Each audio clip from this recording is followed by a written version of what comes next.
నమస్కారం. ప్రేక్షకులందరికీ శుభోదయం. ఈనాటి శుభయోగం శీర్షికన మంగళవారం సందర్భంగా ప్రసిద్ధ సుబ్రహ్మణ్య క్షేత్రమైనటువంటి పళని క్షేత్ర వైభవం ఏంటో పరిశీలిద్దాం. తమిళనాడులో 6 ప్రసిద్ధ సుబ్రహ్మణ్య క్షేత్రాలలో పళని క్షేత్రానికి చాలా ప్రాధాన్యత ఉంది. ఈ పళని క్షేత్రంలో సుబ్రహ్మణ్యేశ్వర స్వామి బాలరూపంలో భక్తులందరికీ దర్శనమిస్తూ ఉంటాడు. ఒక చిన్న కటి వస్త్రాన్ని ధరించి ఒక చేతిలో పాత్రను పట్టుకొని ఇంకొక చేతిలో దండాయుధాన్ని ధరించి భక్తులందరికీ దర్శనమిస్తాడు. పళని అంటే పండు అనే అర్థం ఉంది. ఈ పళని క్షేత్రంలో సుబ్రహ్మణ్యేశ్వర స్వామిని దర్శనం చేసుకుంటే విద్యార్థులు విద్యారంగంలో విశేషంగా రాణించవచ్చు. పోటీ పరీక్షల్లో అత్యున్నత స్థాయిలో రాణించడానికి పళని క్షేత్రంలో సుబ్రహ్మణ్య దర్శనం విశేషంగా సహకరిస్తుంది. ఈ క్షేత్రంలో సుబ్రహ్మణ్యేశ్వర స్వామివారి మూల విరాట్ విగ్రహము 9 రకాలైనటువంటి ఔషధీయుక్తమైనటువంటి గుణాలను కలిగి ఉంటుంది. అనేక రకాలైనటువంటి ఔషధీయుక్తమైనటువంటి మూలికలతో తయారు చేయబడి ఉంటుంది. నవపాషాణం అనే పేరు కలిగినటువంటి ప్రత్యేకమైన శిలతో తయారు చేయబడిన సుబ్రహ్మణ్యేశ్వర స్వామివారి మూల విగ్రహానికి ఈ క్షేత్రంలో అభిషేకాలు నిర్వహిస్తారు. ఆ అభిషేక తీర్థాన్ని ప్రసాదంగా స్వీకరిస్తే ఆ అభిషేక తీర్థం యొక్క ప్రభావం వల్ల అన్ని రకాలైనటువంటి అనారోగ్య సమస్యల తీవ్రతను తగ్గింపజేసుకోవచ్చు. సుబ్రహ్మణ్యేశ్వర స్వామి వారికి ఈ క్షేత్రంలో అభిషేకం అంటే ఎంతో ప్రీతిపాత్రం. బిగ్గరగా ఈ క్షేత్రంలో రుద్రం చదువుతూ రకరకాల ద్రవ్యాలతో సుబ్రహ్మణ్య స్వామికి అభిషేకాన్ని నిర్వహిస్తారు. ఈ పళని క్షేత్రంలో సుబ్రహ్మణ్యేశ్వర స్వామిని దర్శనం చేసుకున్నాక ఇక్కడికి దగ్గరలో ఉన్నటువంటి ఇడుంబన్ ఆలయాన్ని కూడా దర్శనం చేసుకోవచ్చు. ఈ ఇడుంబన్ ఆలయానికి సంబంధించి ఒక ప్రత్యేకమైన కథను చెప్పడం జరిగింది. ఒకానొక సమయంలో అగస్త్య మహర్షి శివగిరి, శక్తిగిరి అని 2 పర్వతాలను సృష్టించి వాటిని భూలోకానికి తీసుకువెళ్ళమని తన శిష్యుడైనటువంటి ఇడుంబుడికి చెప్తాడు. ఇడుంబుడు ఒక కావడిలో శివగిరి, శక్తిగిరి అని చెప్పబడిన 2 పర్వతాలు మోసుకుంటూ వెళితే సుబ్రహ్మణ్యేశ్వర స్వామివారు మార్గమధ్యంలో ఒక పర్వతం మీద కూర్చొని ఉంటారు. వెంటనే కావడి బరువు పెరిగిపోతుంది. అప్పుడు అగస్త్య మహర్షి శిష్యుడైనటువంటి ఇడుంబుడు వెనక్కి తిరిగి చూస్తే బాల రూపంలో సుబ్రహ్మణ్యేశ్వర స్వామివారు కనిపిస్తారు. అప్పుడు ఇడుంబుడు సుబ్రహ్మణ్యేశ్వర స్వామితో యుద్ధం చేసి ఆ యుద్ధంలో పరాజయం పొంది సుబ్రహ్మణ్యేశ్వర స్వామి వారిని ప్రార్థిస్తాడు. అప్పుడు సుబ్రహ్మణ్యేశ్వర స్వామి అగస్త్య మహర్షి శిష్యుడైనటువంటి ఇడుంబుడిని అనుగ్రహిస్తాడు. దానికి సంకేతంగా ఇక్కడ ఇడుంబన్ ఆలయాన్ని కూడా మనం దర్శనం చేసుకోవచ్చు. ప్రధానంగా పళని క్షేత్రంలో సుబ్రహ్మణ్యేశ్వర స్వామిని దర్శనం చేసుకోవటం ద్వారా విద్యారంగంలో విశేషంగా రాణించడంతో పాటుగా ఆధ్యాత్మిక జ్ఞానాన్ని పెంపొందింపజేసుకోవటానికి కూడా పళని క్షేత్ర దర్శనం విశేషంగా సహకరిస్తుంది. రేపటి శుభయోగం శీర్షికన నృసింహ జయంతి సందర్భంగా ఎలాంటి విధి విధానాలు పాటించాలో, నృసింహస్వామి రూపంలో ఉన్నటువంటి అంతరార్థం ఏంటో పరిశీలిద్దాం. నమస్కారం.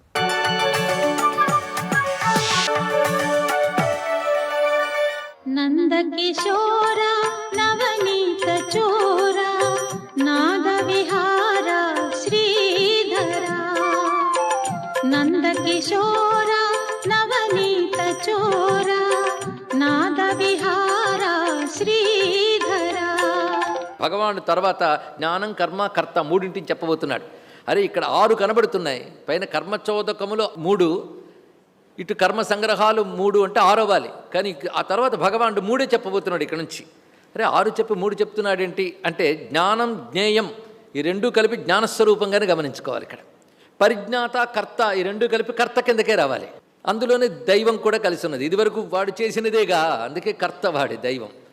ఇక ఆ తర్వాత కరణం అనగానే మన అధిష్టానం కూడా దీనిలోకి వస్తుంది. ఇంద్రియములు ప్లస్ అధిష్టానం అనే శరీరం కూడా కరణంలో కలిసిపోయింది.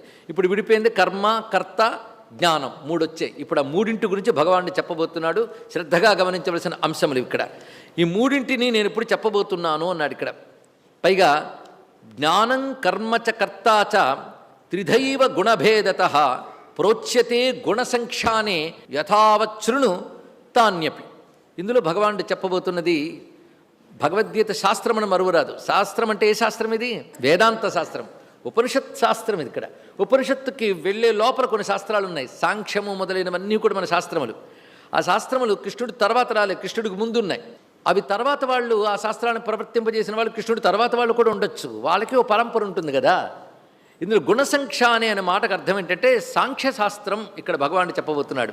సాంఖ్యము అనగానే కపిల సాంఖ్యం అనుకోవచ్చు. ఇక్కడ కపిలుడు సాంఖ్యం ప్రకృతి గురించే మాట్లాడుతుంది, అంతే పరమేశ్వరుడు గురించి మాట్లాడదు, ఆత్మ గురించి మాట్లాడదు. ప్రకృతి అన్నిటికీ ప్రధానం అని చెప్పబడుతుంది.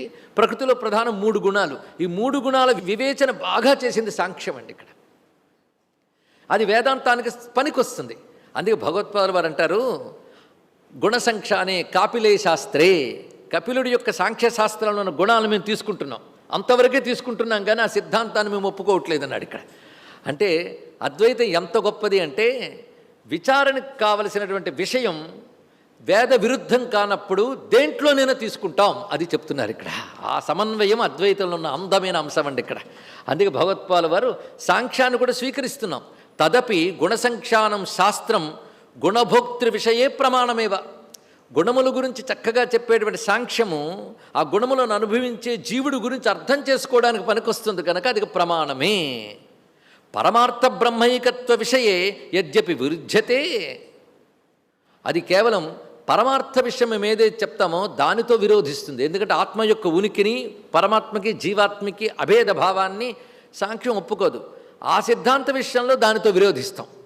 కానీ గుణముల గురించి వివరించడంలో మేము ఆ మాత్రం తీసుకుంటాం, అంతవరకు తీసుకుంటాం. ఎందుకంటే అది వేద విరుద్ధం కాదు, ఒకటి తత్వ విచారణకు సహకరిస్తోంది కనుక కపిల సాంఖ్యంలో చెప్పిన 3 గుణాల విచారణ మేము చేస్తున్నాం అన్నారు. ఇక్కడ మేము చేస్తున్నామని బహువచనం చెప్పడంలో ఉద్దేశం ఏంటంటే వయం అంటూ ఉంటారు భగవత్పాదుల వారు. అంటే బ్రహ్మ విద్యా ప్రతిపాదక పరంపరను ఉద్దేశించి మాట్లాడుతున్నారు, అంతేగాని తనను తాను మేము అనుకోవడం కాదండి. ఇక్కడ వేదాంత విద్యలోని గురు పరంపర అంతా ఈ పని చేస్తున్నది, దాన్ని అవలంబించే మా అందరి యొక్క సిద్ధాంతం ఇది అని చెప్తున్నాడు. కనుకనే సాంఖ్యం చెప్పినది చెప్తూనే సాంఖ్యం చెప్పనిది పైన ఏది ఉందో అది చెప్పినదే అద్వైతం, ఇది తెలుసుకోవాలి ఇక్కడ. కనుక విచారణకి పనికొచ్చేది ఎంత మేరకు అంతవరకు సాంఖ్యం నుంచి తీసుకున్నాం. ఇది గుణగౌణ వ్యాపారేణ అభియుక్త ఇది న విరోధ.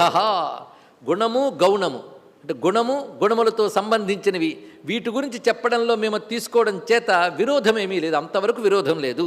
అందుకే గుణసంఖ్య అనే కృష్ణుడు చెప్పినది సాంఖ్యం ప్రకారం చెప్పినప్పటికీ ఇది కూడా గ్రాహ్యమే, ఇది వేదాంత విరుద్ధం కాదు. ఇక్కడ వరకు జ్ఞానం కర్మచ కర్తాచ, జ్ఞానము కర్మ కర్త ఈ 3 కూడా గుణభేదత, గుణము భేదం చేత త్రిధ, అవి 3గా చెప్పాలి. అంటే 3 రకాల జ్ఞానములు, 3 రకాల కర్మలు, 3 రకాల కర్తలు. ప్రోచ్యతే, ఇప్పుడు చెప్తున్నాను నాయన విను.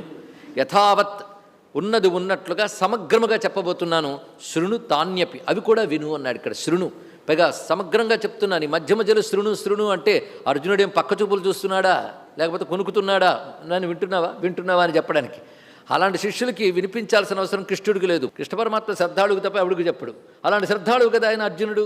అందుకని శృణు అని చెప్పడంలో చెప్పబోయే దాని కొత్త ప్రకరణం ఇక్కడ మొదలవుతోంది కనుక దాని యందు ఏకాగ్రం చూపించాలి అని. అందుకే వ్యాస భగవానుడు ఆ శృణు మనకు చెప్పాడు అనుకుందాం. ఎక్కడికెక్కడ ప్రతి అధ్యాయంలో కూడా ప్రకరణాలు భాగం చేసుకోవాలండి. ఇది ఈ సెట్ అని తెలుసుకుంటే గీత మనకు అర్థమవుతుంది. యథావత్ శృణు, నేను ఉన్నది ఉన్నట్లుగా సమగ్రంగా చెప్తున్నాను విను అన్నాడు ఇక్కడ. ఇప్పుడు జ్ఞానం 3 రకాలు. సాత్విక జ్ఞానం, రాజస జ్ఞానం, తామస జ్ఞానం. అది అలా కొనసాగుతూ చూడండి ఇక్కడ. ఇప్పటికి ఎన్ని సాత్విక రాజస తామసాలు చెప్పారో చివరికి తేల్చుతాం. ఇప్పటి నుంచి తొందర ఎందుకు, ఇప్పుడు ఇంకా మరొక సెట్ మొదలైందిగా. ఎందుకు చెప్పాడో తర్వాత చెప్పుకుందాం. ఇక్కడ సర్వభూతేషు ఏనైకం భావం అవ్యయమీక్షతే అవిభక్తం విభక్తేషు తజ్ఞానం విద్ధి సాత్వికం. సాత్విక జ్ఞానం అంటే ఏంటో చూడండి ఆయన. సర్వభూతముల యందు ఏకముగా ఏదైతే ఉన్నదో అటువంటి అవ్యయతత్వాన్ని ఎవడు ఎప్పుడు చూస్తూ ఉంటాడో వాడు సాత్విక జ్ఞాని. ఆ చూడడం సాత్విక జ్ఞానము అన్నాడు ఇక్కడ. అంటే సృష్టి అంతా విభిన్నముగానే మనకు కనిపిస్తుంది, ఒకటి ఉన్నట్టు మరొకటి ఉండదు, దేనికదే ప్రత్యేక. అవునా లేదా? మామూలు మానవులు అని ఒక జాతి కేటాయించినా మానవుల్లో ఎవడికి వాడే, ఎవడి శరీరం వాడిదే, ఎవడి సుఖదుఖాలు వాడివే, ఎవడి యొక్క స్వరూపము ఆయువు వాడిదే. అలాగే మీరు సర్వభూతములు తీసుకున్నాడు. సర్వభూతేషు అంటే ఎక్కడి నుంచి తీసుకుంటారు మీరు? పక్షులు పశువులు అక్కడి నుంచి కాదట. అవ్యక్తాది స్థావరాంతేషు అది తీసుకోన్నాడు ఇక్కడ. అవ్యక్తం మొదలుకుని స్థావరం వరకు. అవ్యక్తం అంటే తెలుసు కదా, సృష్టి అంతా వ్యక్తము కాక ముందు ప్రళయావస్థలో ఉన్న స్థితి పేరు అవ్యక్తం. అక్కడి నుంచి వ్యక్తమవుతుంది, అది ప్రకృతి. ఆ స్థితి నుంచి అంటే బీజ స్థితి నుంచి స్థావరం వరకు అల్పమైనటువంటి జన్మల్లో స్థావర జన్మలు అత్యంత అల్పం. అంటే చెట్టు రాయి ఇత్యాదని స్థావర జన్మలు. అక్కడ నుంచి ఇక్కడ వరకు అంటే మధ్యలో సర్వలోకాలు చతుర్దశ భువనాలు వచ్చేసాయండి ఇక్కడ. వీటన్నిటిలోనూ ఏకం భావం, ఏది అఖండముగా ఏకముగా ఉన్నదో అటువంటి అవ్యయతత్వాన్ని ఎవరు వాడు? పరమాత్మ పరమేశ్వరుడు.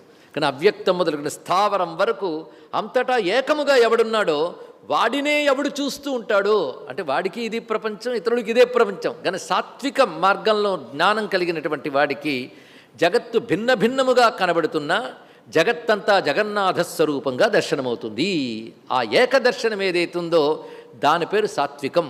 మరి వాడికి మాత్రం భిన్నత్వం కనిపించట్లేదా అంటే వాడికి ఏం కొత్త కళ్ళజోడు వచ్చిందా అండి? మాకేమో అన్ని విడివిడిగా కనబడతాయి, వాడికేమో ఒకటి కనబడుతుందా అంటే బంగారం మీదే దృష్టి పెట్టిన వాడికి అనేక బంగారనగులు కుప్పబోసినా వాడు అంతా కలిపి ఒకే బంగారంగా ఎలా చూస్తాడో బ్రహ్మమునే దృష్టిలో పెట్టుకున్న వాడికి అందరిలో వ్యాపించిన బ్రహ్మమే కనబడతాడయ్యా అన్నట్టు. ఇది ఎలా అంటే లక్షలాది కెరటాలున్న ఒకే జలాన్ని జలదృష్టితో చూసినవాడు ఎలా చూస్తాడో అదేవిధంగా అందరిలో ఈ చూపు అలవాటు చేసుకోవాలండి. ఒక్కసారి వాడు కూడా మాట్లాడతాడు, తిడతాడో కొడతాడో, నువ్వు వాడు తిట్టాడు పొగడేడు అని రెండు చూస్తుంటావు. ఆ తిట్టు పొగడితే తీసేసి వాడి శబ్దాన్ని పరిశీలించండి. వాడు మాట్లాడగలుగుతున్నాడుగా, మీరు అది పరిశీలించడం మొదలయ్యాక వాడి తిట్టు చెవికి ఎక్కదు. అప్పుడు ఒక పని చేయండి, వాడు తిడుతూ ఉంటే శబ్దాన్ని పరిశీలించండి. ఇంత శబ్దశక్తి ఎక్కడి నుంచి వచ్చింది వాడికి? గడగడగడ మాట్లాడుతున్నాడు, ఏ క్షణంలో ఇవన్నీ రూపకల్పన జరిగాయి. వాడికి తెలిసి జరుగుతుందా? వాడికి తెలియట్లేదు. అంటే వాడికి తెలియనిది ఒకటి ఉందన్నమాట. అది తెలుసుకునే ప్రయత్నం చేయాలి. స్వస్తి.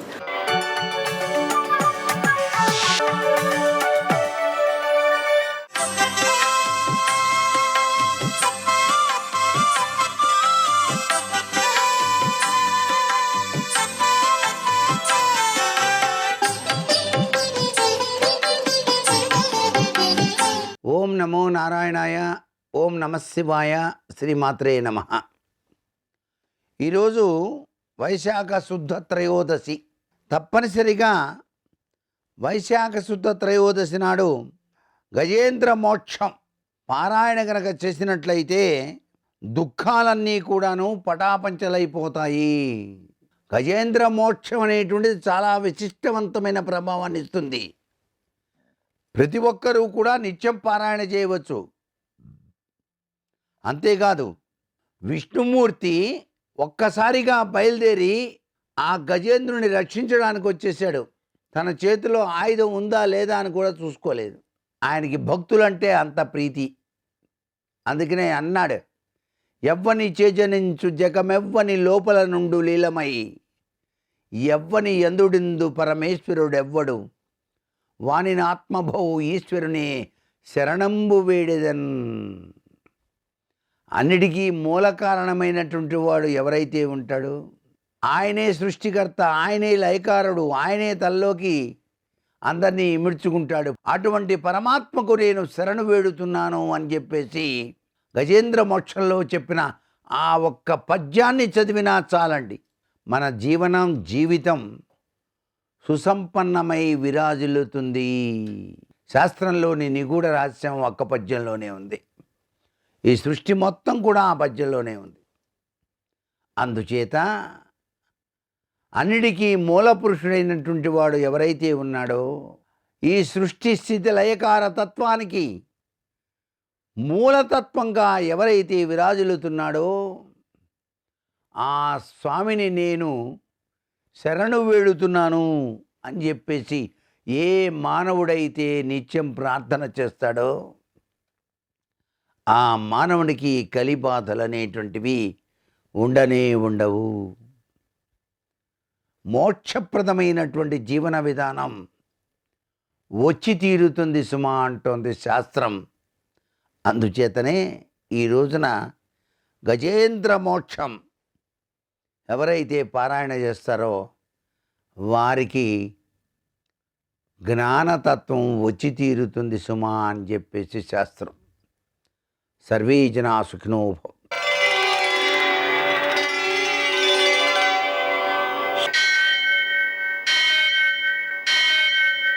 సహ సహస్రశీరుషం దేవం విశ్వాక్షం విశ్వశంభువం విశ్వం నారాయణం దేవమక్షరం పరమం పదం విశ్వతః పరమాం నిత్యం విశ్వన్నారాయణగుం హరిం విశ్వమేవేదం పురుషస్తద్విశ్వముపజీవతి పదిం విశ్వస్యాత్మేశ్వరం శాశ్వతం శివమచ్యుతం నారాయణం మహాజ్ఞేయం విశ్వాత్మానం పరాయణం.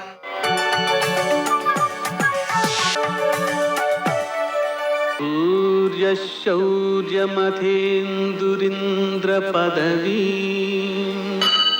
సన్మంగళం మంగళం. మర్కటేశ మహోత్సాహ సర్వశోక వినాశన శత్రూను సంహర మాం రక్షశ్రియందాపయ మే ప్రభో. నేటి కాలమాన విశేషాలను గమనిద్దాం. స్వస్తి శ్రీ చాంద్రమాన క్రోధినామ సంవత్సరం ఉత్తరాయణం వసంత ఋతువు వైశాఖ మాసం శుక్లపక్షం మంగళవారం. సూర్యోదయం 5:46 సూర్యాస్తమయం 6:39. తిథి త్రయోదశి సాయంకాలం 5:35 వరకు. నక్షత్రం స్వాతి పూర్తిగా ఉంది. వర్జం ఉదయం 11:49 నుంచి మధ్యాహ్నం 1:33 వరకు. దుర్ముహూర్తం ఉదయం 8:21 నుంచి 9:12 వరకు. మరల రాత్రి 11:06 నుంచి 11:50 వరకు. అమృతకాలం రాత్రి 10:13 నుంచి 11:57 వరకు. రాహుకాలం మంగళవారం కాబట్టి మధ్యాహ్నం 3 నుంచి 4:30 వరకు. అష్టకవర్గ రీత్యా శుభప్రదమైన సమయం ఉదయం 11 గంటలకి. నేటి విశేషం మంగళవారం, అలాగనే ప్రదోషం, భౌమ చతుర్దశి. ఈ భౌమ చతుర్దశి పుణ్యకాలం సాయంకాలం 5:35 నుంచి 5:46 వరకు. అంటే కొద్ది సమయమే ఉంది కాబట్టి మనం ఆ సమయంలో స్నానం దానం చేస్తే విశేషమైన సత్ఫలితం సిద్ధిస్తుంది. అలాగనే ఉదయం వ్యతిపాత 12:32 వరకు ఉంది ఉదయం నుంచి. ఆ వ్యతిపాతలో చేసేటువంటి దానం స్నానం విశేషమైన సత్ఫలితాలను ఇస్తాయి. వ్యతిపాత సమయంలో గోదావరి స్నానం చేసినట్లయితే పెద్దలు చెబుతూ ఉంటారు, వ్యతిపాతే దినత్రయే సకృత్ గోదావరి స్నానం కులకోటి సముద్ధరే. ఒక్కసారి ఆ వ్యతిపాతలో కనుక గంగా స్నానం కానీ గోదావరి స్నానం కానీ చేసినట్లయితే కోటి తరాలను అన్నమాట, మన ముందు కోటి తరాలను ఉద్ధరిస్తుంది. ఆ ఫలితం అంత గొప్ప ఫలితం చెప్తారు.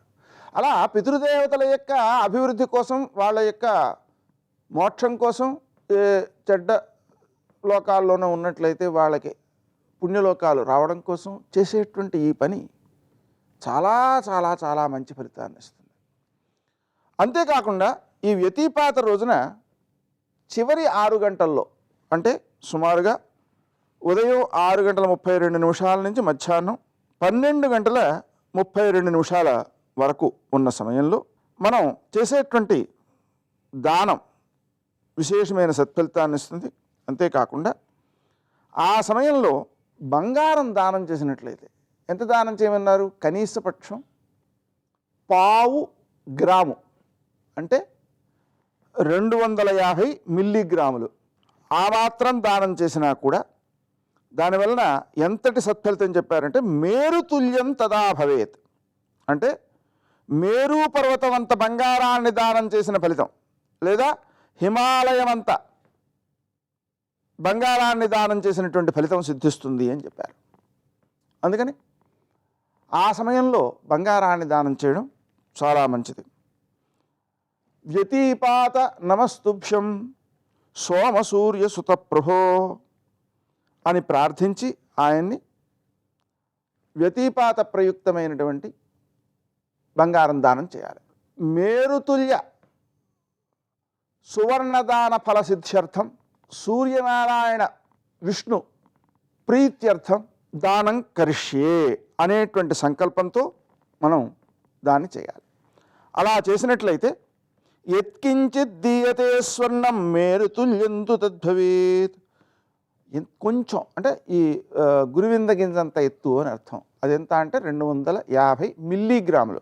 ఆ దానం చేసేటువంటి మంత్రాలను కూడా గుంజామాత్రమిదం స్వల్పం హేమ విప్రకరేర్పితం హిమాచలమితం భూత్వా ప్రియతాం మే జనార్దన అనే మంత్రంతో దాన్ని దానం చేయాలని చెప్పారు. అందుకని అతి ఉత్కృష్టమైనటువంటి సమయం కాబట్టి దాన్ని సద్వినియోగం చేసుకోవడం మంచిది. నేటి ఆణిముత్యాలు.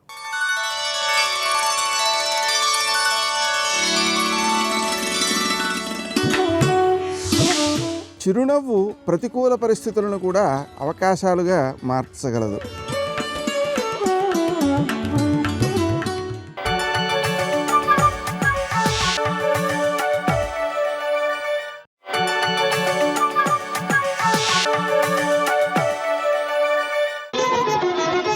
జయ జయ జయ జయ జయ శ్రీ హనుమా, జయ జయ జయ జయ ప్రభుదయ గనుమా. చిన్న కష్టం వస్తే విచలితుడైపోయినటువంటి వాడు, నేల పడిపోయినటువంటి వాడు, మట్టి ముద్ద చేయిజారిపోతే నేల మీద పడితే ఇక పైకి లేవదు, బంతి చేయిజారి కింద పడితే మళ్ళీ పైకి లేస్తుంది. అలా లేవాలంటే మనసులో ఉత్సాహం ఉండాలి. అనిర్వేద శ్రేయోమూలం అనిర్వేద పరం సుఖం అనిర్వేదో హి సరతం సర్వార్థేషు ప్రవర్తక కరోతి సఫలం జన్మో కర్మయత్తత్ కరోతి సహ తస్మాన్ అనిర్వేద కృతం యత్నం చేష్టేహముత్తమం. ఇంతకన్నా చెప్పగలిగిన విషయాలు ఎక్కడైనా ఎవరైనా చెప్పినవి ఉంటాయా?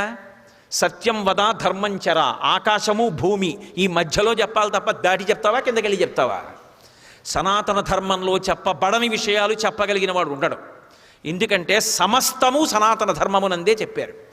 ఎంత అద్భుతంగా చెప్పారు వ్యక్తిత్వ నిర్మాణం గురించి నిజంగా. అందుకని ఆ తల్లి గురించి చెప్తున్నారు. ఆమె ఎవరు అంటే మాన్య గురు వినీతస్య లక్ష్మణస్య గురుప్రియ, గురువుల చేత శిక్షింపబడినటువంటి బుద్ధి కలిగినటువంటి వాడు లక్ష్మణస్వామి. ఆయన సామాన్యమైనటువంటి భక్తుడు కాడు. ఆయన యొక్క భక్తి అనితర సాధ్యం.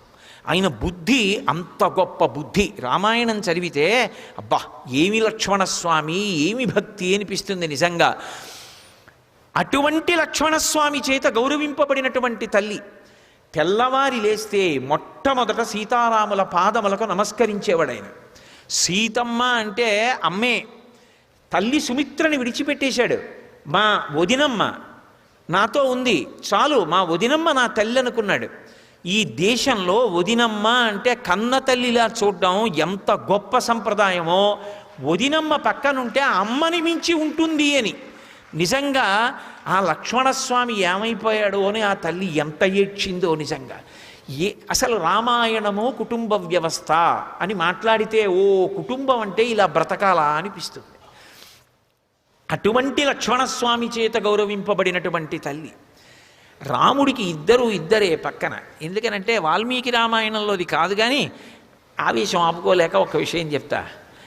సీతారాములు అరణ్యవాసానికి వెళ్తున్నారు. ముందు రాముడు వెడుతున్నాడు, మధ్యలో సీతమ్మ నడుస్తోంది, వెనక లక్ష్మణస్వామి వెడుతున్నారు.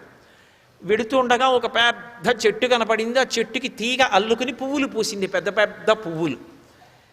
రాముడు చటుక్కున ఆగన్నాడు, లక్ష్మణ చూశావా, ఈ చెట్టు చాలా పెద్దదోయ్, కానీ చెట్టుకి చెట్టుగా అందం లేదు. ఈ తీగ చెట్టును అల్లుకుంది, పెద్ద పెద్ద పువ్వులు చెట్టుకి ఒత్తుకునేటట్టుగా అల్లుకుంది, అందుకని ఈ చెట్టుకి ఇంత అందం వచ్చింది, అవునంటావా అన్నాడు. అంటే ఆయన ఉద్దేశం ఏంటంటే పురుషుణ్ణి చెట్టుతో చెప్తారు. నేను చెట్టు లాంటి వాణ్ణి, కానీ నాది కాదో గొప్ప, ఇటువంటి భార్య దొరికింది చూసావా, ఐశ్వర్యం అంతా వదిలేసి కూడా నన్ను అనుగమించి వచ్చింది. మీ వదిన వల్ల నా మనశ్శాంతి, ఆమె నా జీవితానికి భద్రత, ఆమె వలన ప్రశాంతంగా ఉన్నాను. ఇటువంటి భార్య దొరకడం కన్నా అదృష్టం ఏముంటుంది అన్నాడు. సీతమ్మంది, ఏమో లక్ష్మణ ఆయనకి అలా అనిపించింది, కానీ ఎంత గొప్ప తీగైనా ఎంత పెద్ద పువ్వులైనా ఇటువంటి చెట్టు ఆసరా దొరకకపోతే నేల మీద పడితే మేకలు తినుండేవి. అటువంటి చెట్టు ఆసరా దొరికింది కాబట్టే తీగ శోభిస్తోందండి. అవునా లక్ష్మణ అంది. అంటే నేను ఎంత ప్రేమ కలిగిన దాన్నైనా మీ అన్నగారు లాంటి భర్త దొరకకపోతే నా సౌశీల్యం ఎలా ప్రకాశిస్తుంది? మరి మండోదరి శీలం ప్రకాశించిందా? మహాతల్లి, ఆవిడ గొప్ప పతివ్రత. మరి ఏది సీతమ్మని చెప్పినట్టు చెప్తావా అంటే చెప్పాలి కూడా నిజానికి, కానీ మరి సీతమ్మ వైభవంతో సమానంగా చెప్పట్లేదుగా. కాబట్టి మీ అన్నయ్య గొప్ప అంది.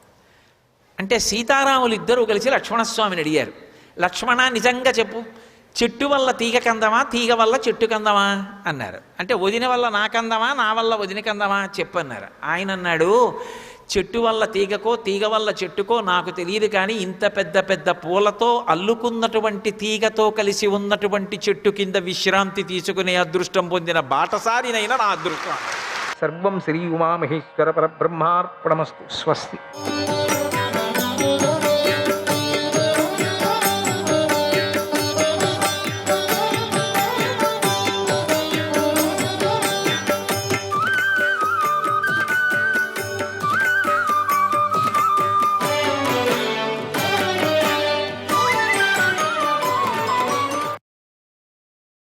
అసహాయుడైనటువంటి రాజు ఎవడైనా కూడా రాజ్యం చేయాలని కోరుకోడు కదా. ఇప్పుడు నేను అలాంటి వాడిని, అసహాయుడినే. నేనొక్కడనే నేనేం చేసుకుంటా. మీరు మిత్రులను, పుత్రులను, సోదరులను, పితరులను విడిచిపెట్టి రాజ్యాన్ని దొంగలించగా నా వంటి వాడు ఎలా బ్రతుకుతాడు? వాళ్ళనే తిడుతున్నాడు. ఇప్పుడు నా పక్షం అంతా నాశనం అయిపోయింది కనుక నాకు ఇక రాజ్యం అంటే ఇష్టం లేదు. నేను ఇప్పుడే మృగచర్మాన్ని ధరించి అడవికి వెళతాను. ఎందుకంటే నా బంధువులందరూ దాదాపు మరణించారు.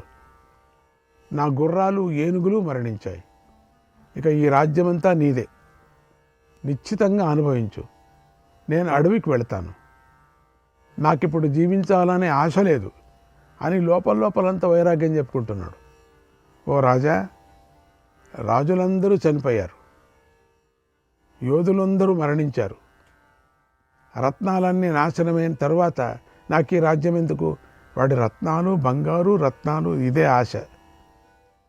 నువ్వే రాజువుకా, నువ్వే సుఖంగా అనుభవించు. నీకు అసలు బ్రతుకు తెరివే లేదు కదా, కనుక రాజ్యాన్ని పొంది బ్రతకండి అన్నాడు. అక్కడ కూడా వాళ్ళకి హాస్యం చేశాడు. ధర్మరాజు ఆ మాటలు విని ఇలా అన్నాడు, ఓ దుర్యోధన, నీటిలో ఉండి అలా దీనంగా మాట్లాడకు. నీ మాటలు పక్షి కూతల్లాగా ఉన్నాయి, అవి నా మనస్సుకు ఎక్కటం లేదు. దుర్యోధన, నువ్వు రాజ్యం దానం చేయటానికి సమర్థుడు కావచ్చు, అయినా నువ్వు ఇచ్చిన రాజ్యాన్ని నేను పాలించాలని అనుకోవటం లేదు. నీ దయ మీద నేను జీవించాలని అనుకోవటమూ లేదు. నువ్వు పడవేసిన భిక్ష నాకు అక్కర్లేదు. నేను వీరోచితంగా నేను పోరాడతాను. వీరం నాకు ముఖ్యం. నేను పోరాడుతుంటే నా ఎదురుగా ఎవరు ఉండలేరు. ధర్మంగానే రాజ్యాన్ని నేను పొందుతాను. వీరుడికి ఉచితమైనటువంటి బలంతో పోరాడతాను.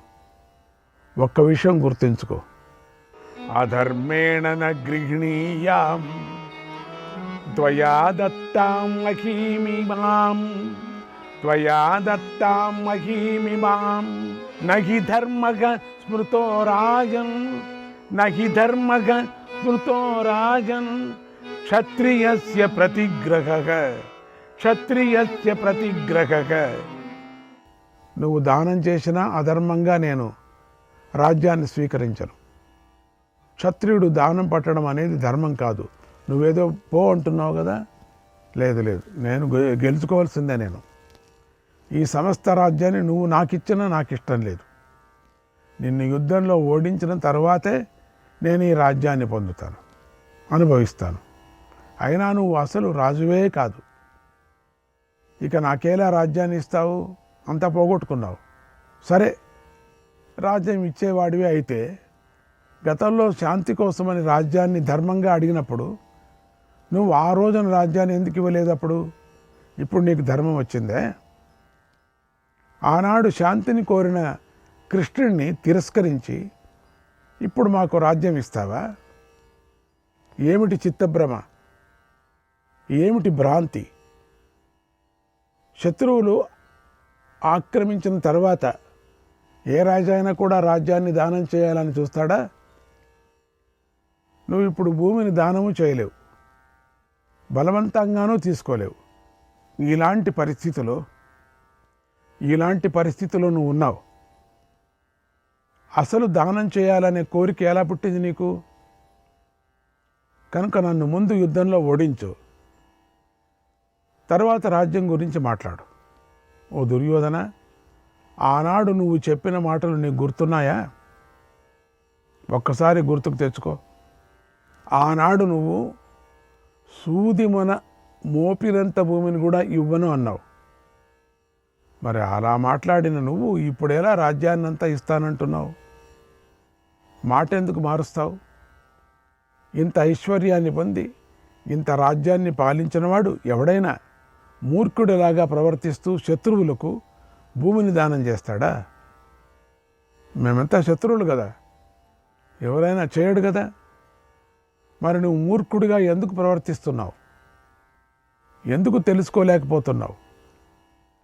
రాజ్యాన్ని ఇవ్వాలని అనుకుంటున్నావు ఎందుకు? కానీ ప్రాణాలను పోగొట్టుకోబోతున్నావు తెలుసా? సరే యుద్ధం చేయి, ఎందుకులే, ఇంకంత మాట ఎందుకులే. మమ్మల్ని ఓడించి రాజ్యాన్ని పాలించు, లేదా మా చేతిలో మరణించి ఉత్తమ లోకాలకు వెళ్ళు. రాజా, మనమిద్దరం బ్రతికి ఉన్నంతకాలం సకల ప్రాణులకు మన విజయం విషయంలో సందేహం తప్పకుండా ఉండనే ఉంటుంది. ఓ దుష్టబుద్ధి, నీ జీవితం ఇప్పుడు నా మీద ఆధారపడి ఉంది. నేను నీకు స్వేచ్ఛగా ప్రాణదానం చేస్తాను, కానీ నువ్వు స్వేచ్ఛగా బ్రతకటానికి కూడా అర్హుడివి కాదు. ఎందుకంటే నువ్వు మమ్మల్ని కాల్చాలని ఎంతో ప్రయత్నం చేశావు, పాములతో కరిపించావు, విషప్రయోగం చేయించావు, నీటిలోకి త్రోయించావు, మోసం చేసి రాజ్యాన్ని దొంగలించావు, అనగూడని మాటలు వినగూడని మాటలు ఎన్నో పలికావు, ద్రౌపదిని అవమానించావు. ఓ పాపాత్ముడా, ఇన్ని కారణాల వల్ల నీకు బ్రతికే అర్హత లేదు, ఎక్కడ బ్రతకడానికి అర్హత లేదు. కనుక లే, పైకిలే, పోరాడు, నీకు యుద్ధమే మేలు చేస్తుందన్నాడు. అలా ఆ సరస్సు వద్ద విజయోత్సాహంతో పాండవులు మాటిమాటికి రకరకాలుగా మాట్లాడుకోసాగారు. అన్నాడు సంజయుడు. ఓ శ్రీకృష్ణాయ పరమాత్మనే నమః. 32వ అధ్యాయం. ధృతరాష్ట్రుడు సంజయుని ఇలా అడిగాడు, ఓ సంజయ, నా కుమారుడు స్వభావంతోనే కోపిష్టి, పరంతపుడు, వీరుడు, రాజు. అలాంటి వాడు బెదిరింపులకు గురి అయినప్పుడు ఎలా ప్రవర్తించాడు? ఎందుకంటే అతడు అంతకుముందు ఎప్పుడూ కూడా బెదిరింపులకు గురి కాలేదు, ఎవరి నుంచి కూడా ఒక మాట వినలేదు. అతడు రాజుగా ప్రజలందరి గౌరవాన్ని కూడా పొందాడు. అతడు ఆత్మాభిమాని. అలాంటి వాడు ఇప్పుడు ఆ మాటలను విని ఎలా సహిస్తాడు?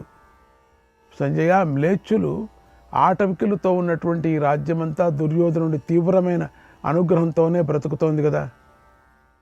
దాన్ని నువ్వు ప్రత్యక్షంగా కూడా చూశావు కదా సంజయ. అలాంటిది రాజైన దుర్యోధనుడిని పాండవులు తీవ్రంగా బెదిరిస్తున్నారు. ఇప్పుడు అతడికి సేవకులు ఎవరూ లేరు. అతడు రణభూమిలో ఒంటరిగా ఉన్నాడు.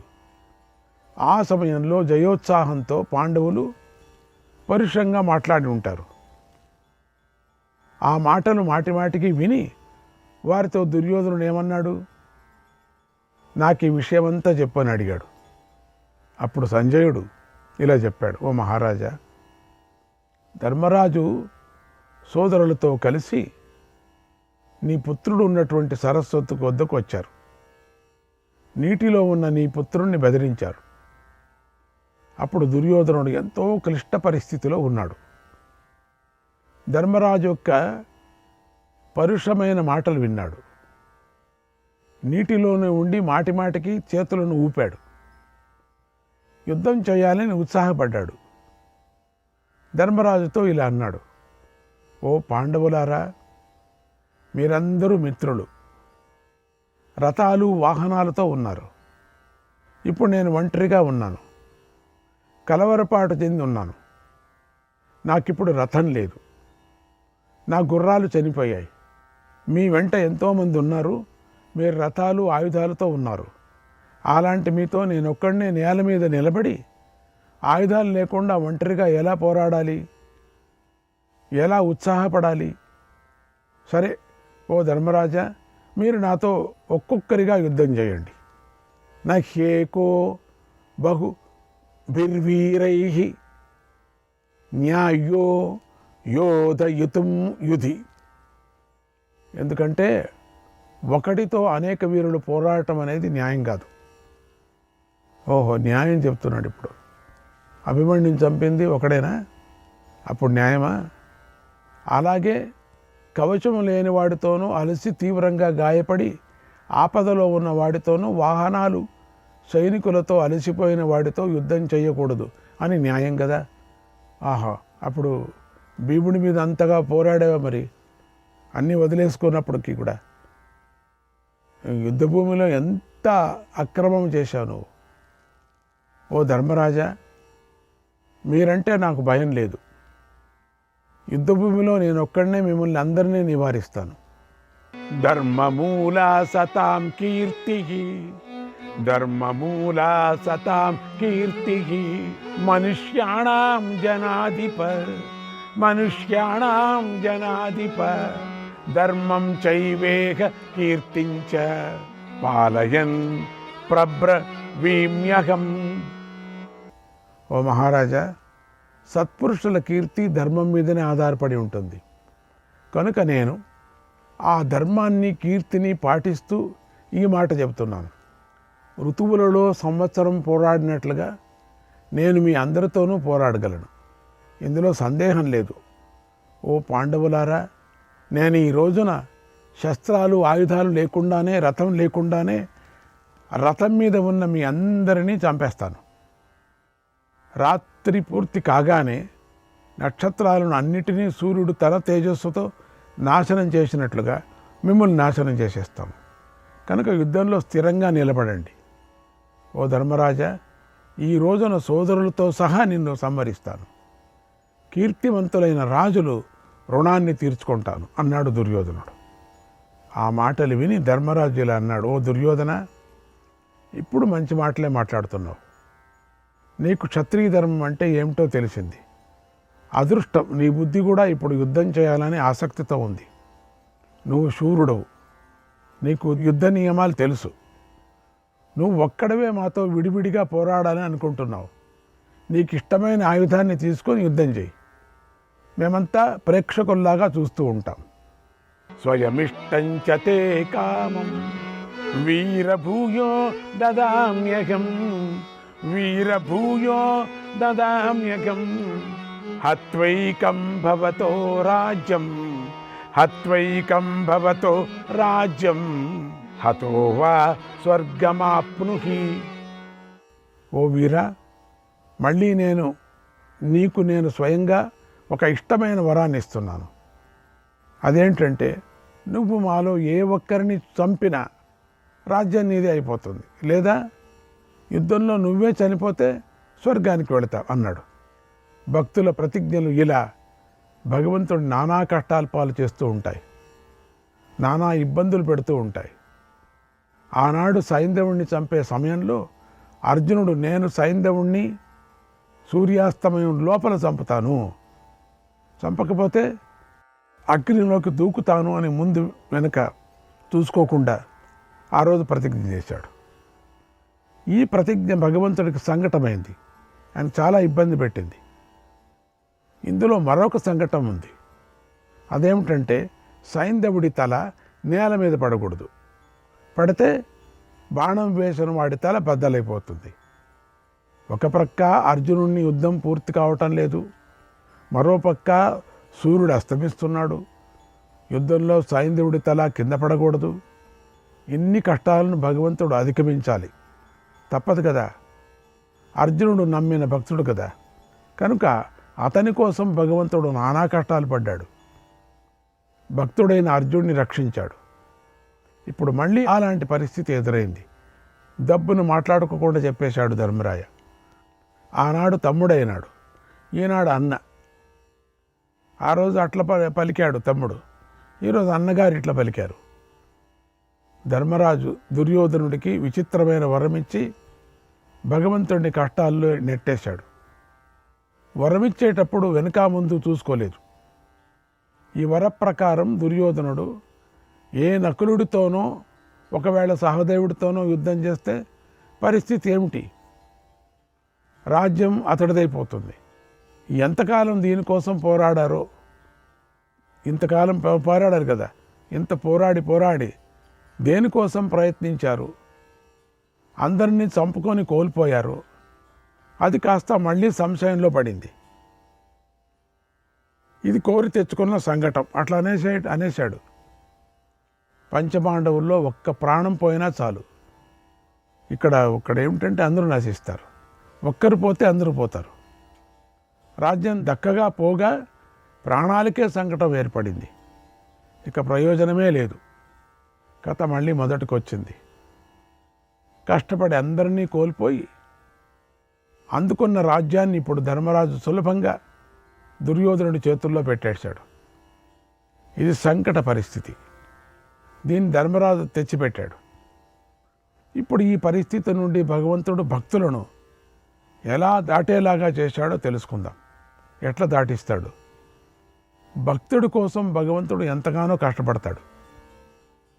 ధర్మరాజు మాటలు విని దుర్యోధనుడు ఇలా అన్నాడు, ఓ రాజా, అలా అయితే నాతో యుద్ధం చేయటానికి నువ్వే ఒక్క శూరుడిని పంపించు. నువ్వు ఒప్పుకుంటే నేను ఒక్క గదను మాత్రమే పట్టుకున్నాను కనుక మీలో ఎవరైనా సరే నన్ను గెలవాలనుకునేవారు నేల మీద నిలబడి గదతో నాతో పోరాడండి. భగవంతుడు అట్లా తిప్పాడు. ఇంతవరకు యుద్ధభూమిలో ఎన్నో విచిత్రమైన రథయుద్ధాలు జరిగాయి.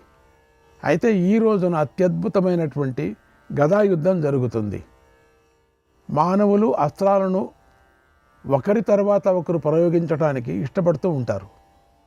అలాగే ఈ రోజున జరిగే యుద్ధం కూడా ఒక్కొక్కరితోనే జరుగుతుంది, అది నీ అనుమతితోనే జరుగుతుంది. ఓ ధర్మరాజా, నా గదతో నిన్ను నీ సోదరులతో సహా ఓడిస్తాను. పాంచాలురు, శృంజయులు, నీ ఇతర సైనికులను కూడా ఓడిస్తాను.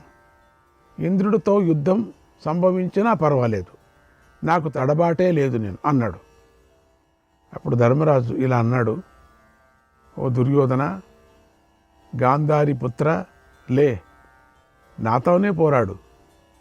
నువ్వు బలశాలివి, యుద్ధంలో ఒంటరిగా ఒక్కడితోనే పోరాడు. గదాయుద్ధమే చెయ్యి, పౌరుషాన్ని ప్రదర్శించు, సావధానంగా పోరాడు. ఈరోజు ఇంద్రుడే నీకు సహాయంగా నిలబడినా నువ్వు మాత్రం బ్రతకవు అన్నాడు. ఆ మాటలను నీ పుత్రుడు సహించలేకపోయాడు. పుట్టలో ఉండే పెనుపాములాగా నీటిలో ఉండి నిట్టూర్చాడు. రాజా, మేలుజాతి గుర్రం కొరడా దెబ్బలను సహించలేనట్లుగా ధర్మరాజు మాటలనే కొరడాలతో మాటిమాటికి రెచ్చగొట్టాడు. ధర్మరాజు మాటలు సహించలేకపోయాడు. సరస్సులోని నీటిని కలతబెట్టాడు. లోహగదను పట్టుకొని నాగరాజులాగా బుసగొడుతూ నీటిలో నుండి పైకి లేచాడు. స్తంభింపజేసిన నీటిని ఛేదించాడు. లోహగదను భుజంపై పెట్టుకొని సూర్యుడిలాగా ప్రజ్వలిస్తూ పైకి లేచాడు. లోహగదను పట్టుకొని దుర్యోధను నిలబడ్డాడు. అప్పుడు అతడు కొండలా ఉన్నాడు. కోపాన్ని ప్రదర్శిస్తూ శూలాన్ని పట్టుకున్న రుద్రుడిలాగా ఉన్నాడు. తపిస్తున్న సూర్యుడిలాగా ఉన్నాడు. దండపాణి అయిన యముడిలాగా ఉన్నాడు అని సకల ప్రాణులు భావించాయి. పాంచాలురు మాత్రం ఆ దుర్యోధనుణ్ణి వజ్రాయుధాన్ని పట్టుకున్న ఇంద్రుడిలాగా, శూలాన్ని పట్టుకుని శివుడిలాగాను చూశారు. ఆ దుర్యోధనుడిని చూసి పాంచాలురు, పాండవులు అందరూ ఎంతో ఆనందించారు. శ్రీకృష్ణాయ పరమాత్మనే నమః.